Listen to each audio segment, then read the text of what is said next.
Hello class, and welcome to the Cellular Respiration step-by-step tutorial. In the next several minutes I'm going to be taking you through the ins and the outs of cellular respiration.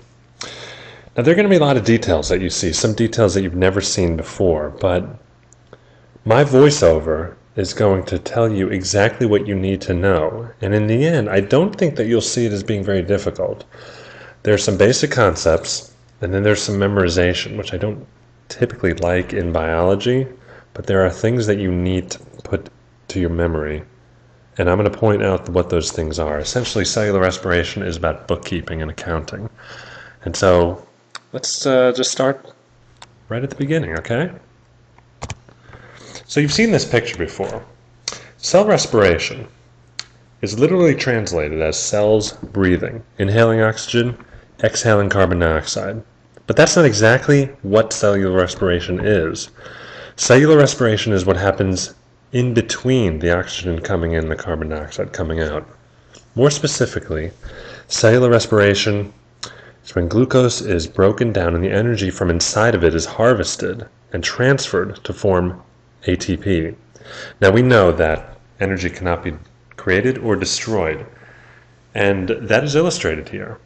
No energy is being created or destroyed. What's happening is that the energy is being transferred to ATP. Okay? So let's get started. Cellular respiration has three stages. The first is glycolysis, and as you see here, no oxygen is required. The second stage is the Kreb cycle, and oxygen is required in that stage, and I'm going to show you the exact location where oxygen is required and how many molecules of oxygen is required per cycle. Then the electron transport chain, my personal favorite. Oxygen is also required there, and I'll show you where that happens. Let's put this in the context of the overall cell. So this is a stripped down version of the cell, and you see here the cytoplasm and the mitochondria. And then you can see the three stages of cellular respiration within that context. First, there's glycolysis, which occurs inside the cytoplasm. Then there's the Kreb cycle, which occurs inside the mitochondria. And finally, the electron transport chain, which occurs in the cristae of the mitochondria. Looking at it as a whole, let's start with the first stage, glycolysis.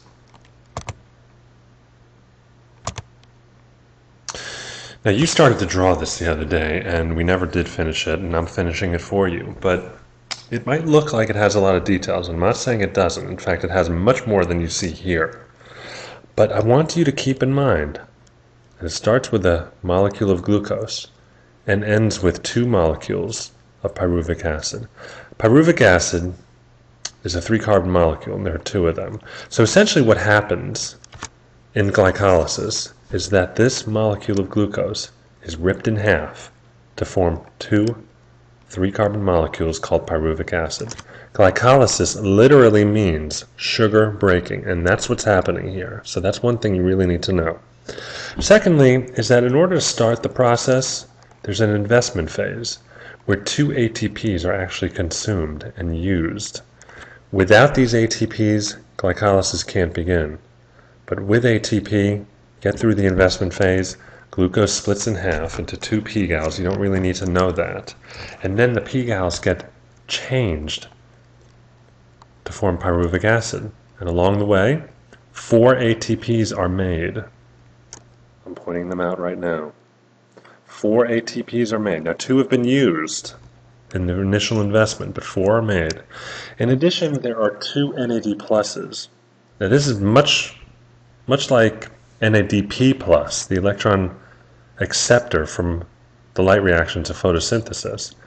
So this also is an electron acceptor, but it's not NADP+, it's NAD+. That's important to know. And they come along in this reaction right here, which you don't really need to know much about, and they swipe up free electrons hanging, and they become NADH. So there are 2 of them that are made in one round of glycolysis from one molecule of glucose. 2 electron transporters now have electrons that can move on to the electron transport chain. We'll talk about that later. So I told you this is about bookkeeping and accounting, so let's do some bookkeeping. The totals after glycolysis ATPs produced in glycolysis, 4. ATPs used, 2. That was in the investment phase. For a net gain of ATP of 2. 4 minus 2 equals 2. That's how much we've gained. And the number of NADHs produced, 2. Okay? Now that we have that, let's move on. Back to the cell. We'll go inside the mitochondria for the Krebs cycle. Remember that for every molecule of glucose that enters cellular respiration, 2 pyruvic acids will be made, and those 2 pyruvic acids will move inside the mitochondria, and the Krebs cycle will happen twice. Okay, don't forget that. Let's take a close look at the Krebs cycle. Now this may very well look intimidating to you. I don't know, but let's just take it one step at a time. We've got our pyruvic acids.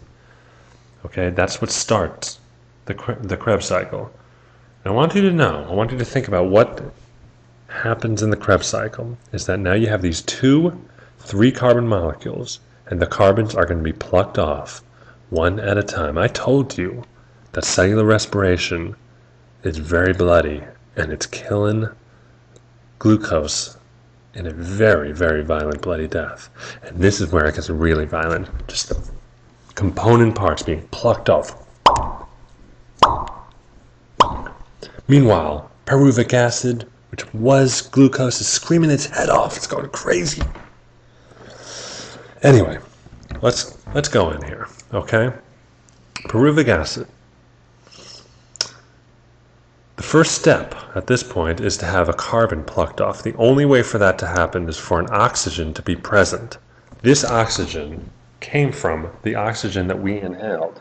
Once that's present, the carbon can get plucked off and combine with oxygen to form carbon dioxide, which we exhale. So this is the reason we inhale, and this is the reason we exhale. It's all in one step. At the very same time, another electron acceptor, NAD+, is coming on, swooping these free-hanging electrons.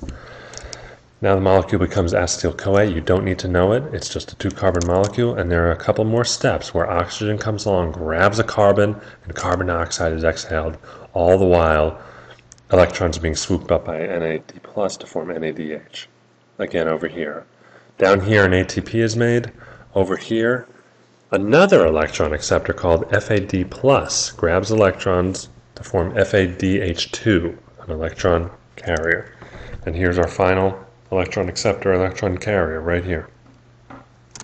So, a lot of details, but really it boils down to this. You know that oxygen is needed to help pluck off the carbons, and you know that per cycle 1 ATP is produced. I showed you that. 0 are used, so there's a net gain of 1. 4 NADHs are produced, and 1 FADH2 is produced. Now remember, per molecule of glucose, the cycle happens twice, so we take these numbers and multiply it. This is how many ATPs are produced in the Krebs cycle per molecule of glucose. 2. None are used. The 2 is the net gain. 8 NADHs are produced, and 2 FADH2s are produced. Looking at the totals after glycolysis in the Krebs cycle, you see 4, 2, 2, and 2, and 0 right here. You see the totals from 2 rounds of the Krebs cycle, and now the total overall after the 2 stages. 6 ATPs are produced.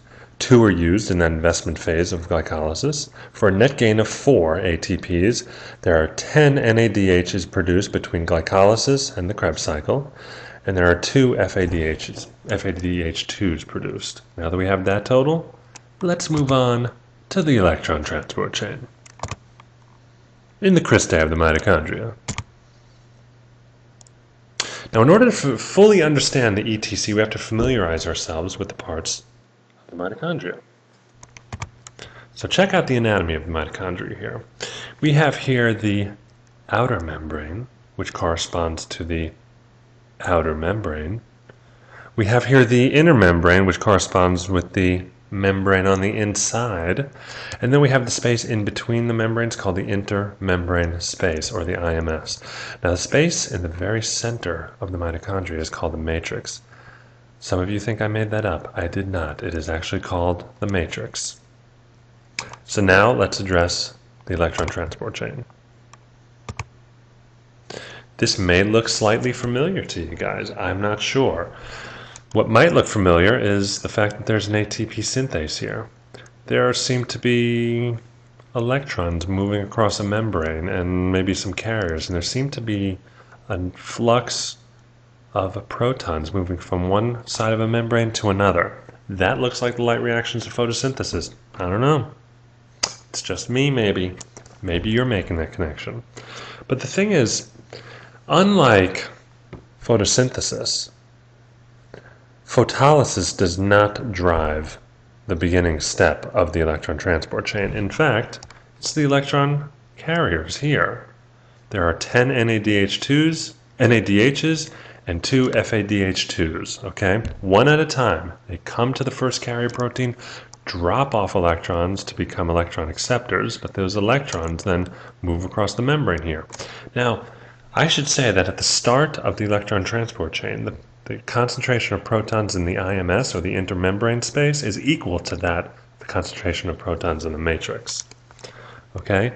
Once the electrons move across the membrane, these protons in the IMS are attracted to the high-energy negative electrons, and they shunt into the matrix.